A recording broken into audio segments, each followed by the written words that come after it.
Shalom sahabat-sahabat terbaik channel ini. Bertemu kembali kita dalam seri lanjutan pembahasan pelajaran istirahat di dalam Kristus. Kita sudah masuk pelajaran yang ke-10 dengan judul Sabat Perhentian. Mari kita minta tuntunan kuasa sorga untuk melanjutkan pembahasan kita saat ini. Kita berdoa. Bapa, kami membutuhkan kuasa Roh Kudus-Mu. Kiranya dicurahkan di tengah-tengah kami, sehingga kami boleh memahami firman kebenaran yang akan kami perdalam saat ini. Dalam nama Yesus, amin. Ayat yang melandasi pembahasan kita diambil dari Imamat 23 ayat yang ketiga. Firman Tuhan berkata seperti ini. 6 hari lamanya boleh dilakukan pekerjaan, tetapi pada hari yang ke-7 haruslah ada sabat, hari perhentian penuh, yakni hari pertemuan kudus.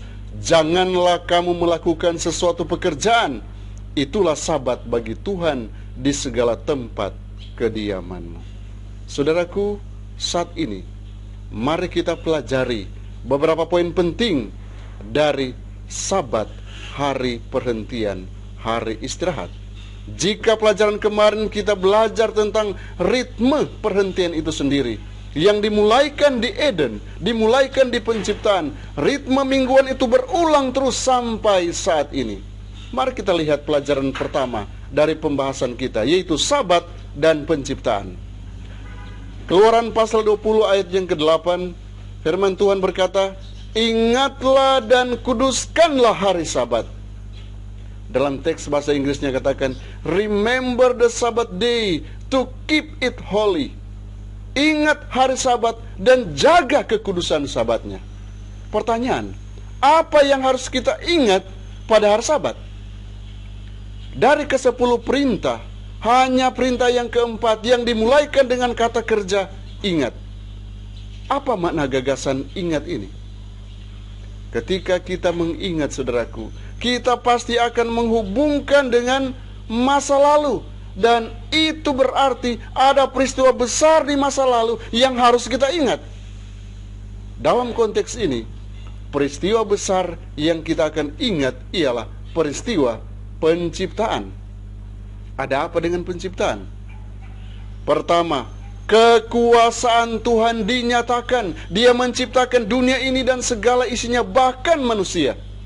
Dan kita juga harus ingat bahwa kita ini diciptakan secara istimewa. Kita berbeda dengan makhluk lain di bumi ini. Kita diciptakan menurut gambar dan rupa Allah. Terakhir, kita harus ingat bahwa kita juga bertanggung jawab menjaga ciptaan Tuhan, karena kita adalah penata layanan dari ciptaannya. Setelah 6.000 tahun kemudian kita tetap ada dalam perhambaan dosa. Hari Sabat tetap sebagai pengingat akan rencana keselamatan bagi kita sejak dunia ini dijadikan. Dengan demikian akan memberikan harapan kepada saya dan saudara bahwa satu hari kelak nanti kita akan menikmati suatu persekutuan penuh dengan Tuhan. Saudara, ketika kita menoleh ke belakang, kita melihat kepada penciptaan, di sana ada hari istirahat. Saudara, ketika saudara merasakan jenuh berada di tengah-tengah dunia yang penuh dengan dosa, kita memiliki harapan bahwa ketika bumi ini akan diciptakan kembali, dipulihkan kembali, kita tetap akan memiliki istirahat. Dan itu hanya kita dapatkan di dalam Tuhan, istirahat yang sempurna. Dan sabat sebenarnya setiap minggu akan mengingatkan kita kembali bahwa bumi ini pernah diciptakan oleh Allah yang Maha Kuasa. Dengan demikian, sekalipun kita masih ada dalam perhambaan dosa, masih tinggal di dunia yang penuh dengan dosa, kita berkeyakinan bahwa sabat ini akan mengingatkan kita akan hari pembebasan nanti dari semua dosa-dosa di atas dunia ini tatkala Yesus datang kedua kali. Dia akan membumi hanguskan bumi ini dan membinasakan dosa itu. Mengingat sabat, mengingat penciptaan, dan kita mengingat pencipta kita yang luar biasa. Poin selanjutnya yaitu merayakan kebebasan. Ulangan pasal 5 ayat 15 berkata, sebab haruslah kau ingat bahwa engkau pun dahulu budak di tanah Mesir, dan engkau dibawa keluar dari sana oleh Tuhan Allahmu dengan tangan yang kuat, dengan lengan yang teracung. Itulah sebabnya Tuhan Allahmu memerintahkan engkau merayakan hari Sabat. Lihat, Tuhan memerintahkan engkau merayakan hari Sabat karena Tuhan sudah membebaskan bangsa Israel dari Mesir. Pertanyaan, apakah kita ini budak? Orang-orang Yahudi sebelumnya memang budak, tetapi kita tidak pernah menjadi budak, bukan? Atau pernahkah kita menjadi budak? Roma pasal 6 ayat 17 dan 18 menginformasikan bahwa dosa telah memperbudak kita semua, tidak terkecuali. Tetapi syukur kepada Allah yang telah membebaskan kita dari perbudakan dosa melalui darah Yesus yang berharga. Sabat juga adalah perayaan kebebasan dari semua hal yang membuat kita tetap dalam perhambaan. Pada hari Sabat kita diingatkan bahwa ada kebebasan dari dosa, bukan dalam kekuatan kita sendiri, tetapi dalam kekuatan Allah yang ditawarkan kepada kita dengan iman.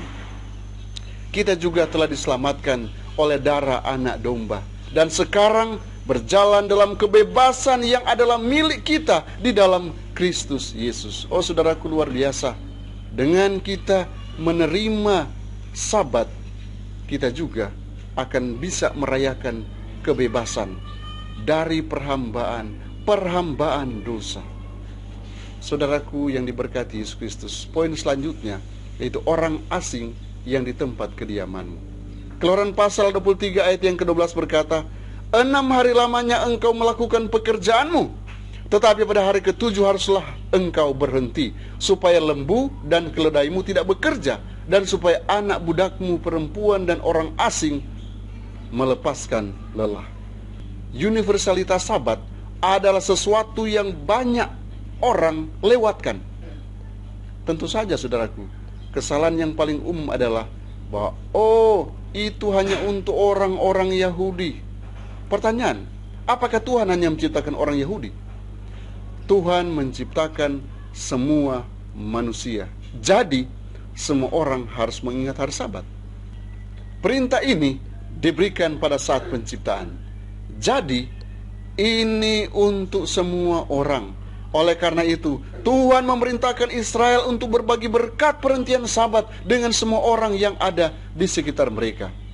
Gereja Kristen telah menerima hak istimewa dari Israel. 1 Petrus pasal 2 ayat yang ke-9. Harusnya kita menjadi terang. Kita juga dipanggil untuk membagikan berkat-berkat ini kepada semua orang yang ada di sekitar kita. Jadi sesuai dengan perintah, kita harus ingat bahwa kita masih merupakan bagian daripada keluarga manusia yang sama.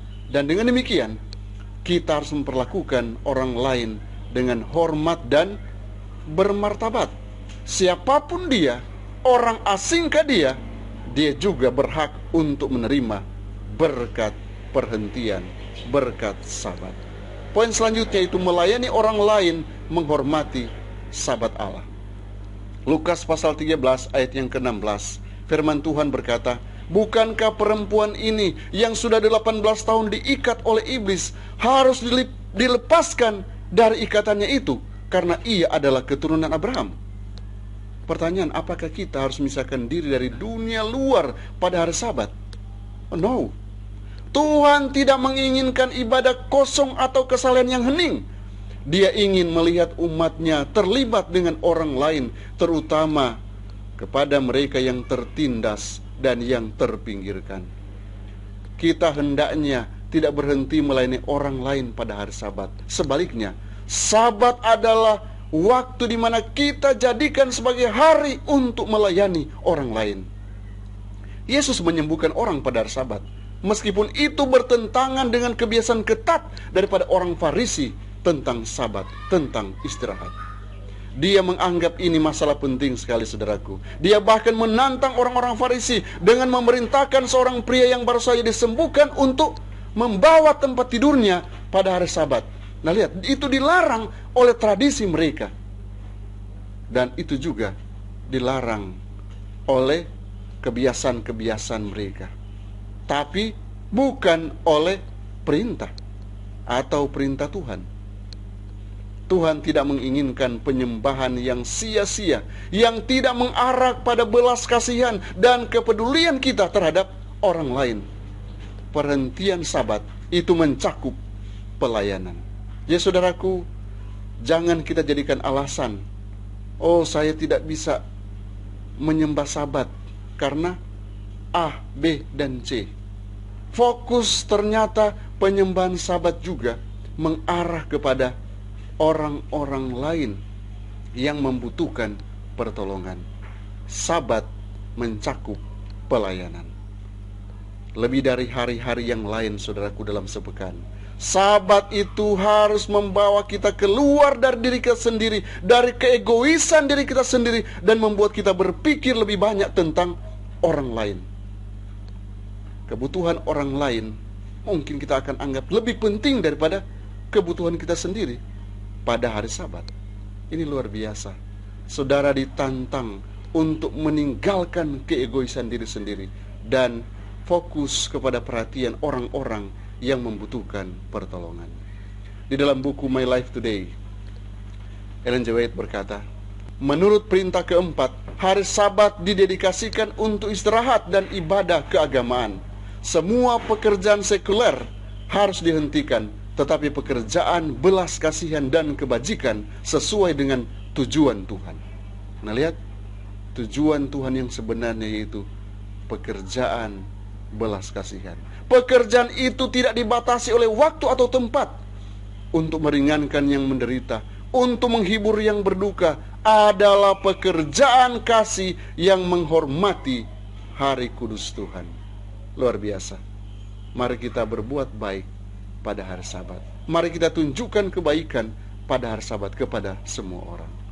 Poin selanjutnya itu istirahat dipersembahkan untuk Tuhan. Keluaran pasal 31 ayat yang ke-13 berkata, katakanlah kepada orang Israel demikian, akan tetapi hari-hari Sabatku harus kamu pelihara, sebab itulah peringatan antara aku dan kamu turun-temurun, sehingga kamu mengetahui bahwa akulah Tuhan yang menguduskan kamu. Saudaraku yang diberkati Yesus Kristus, Sabat adalah tanda yang memperkenalkan kita sebagai umat Allah.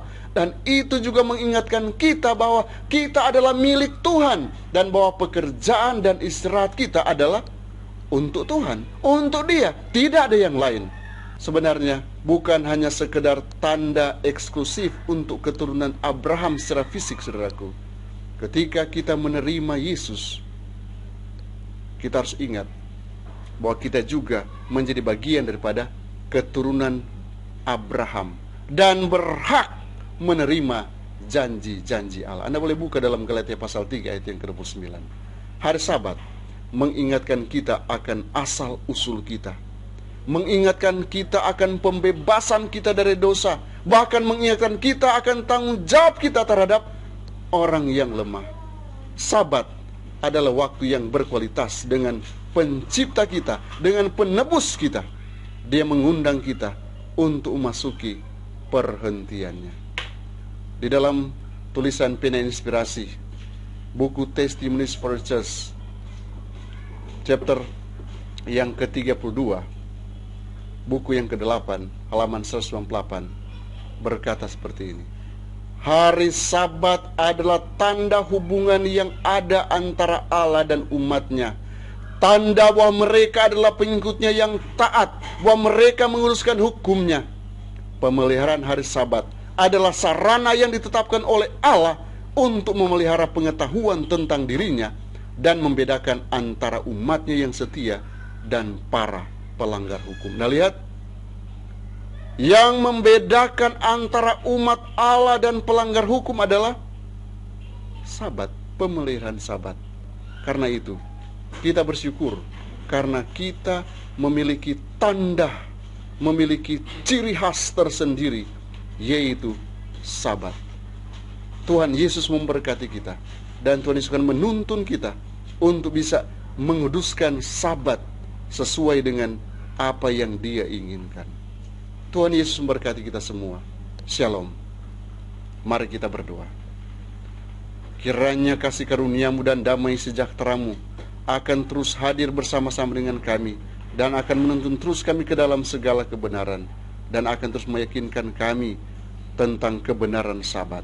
Bapa, biarlah firman ini boleh menjadi kekuatan dan pengetahuan yang baru, mungkin bagi mereka yang baru mendengarkan, dan mereka akan mengambil keputusan untuk mengikut Engkau sebagai Tuhan dan Juru Selamat pribadi mereka, yang adalah pemilik Sabat yang sejati itu. Mampukan kami untuk mengerti, mampukan kami untuk mempraktekannya, karena kami selalu berdoa, memohon petunjuk-Mu dalam nama Yesus Tuhan dan Juru Selamat kami. Amin. Kiranya Tuhan Yesus memberkati kita semua. Shalom.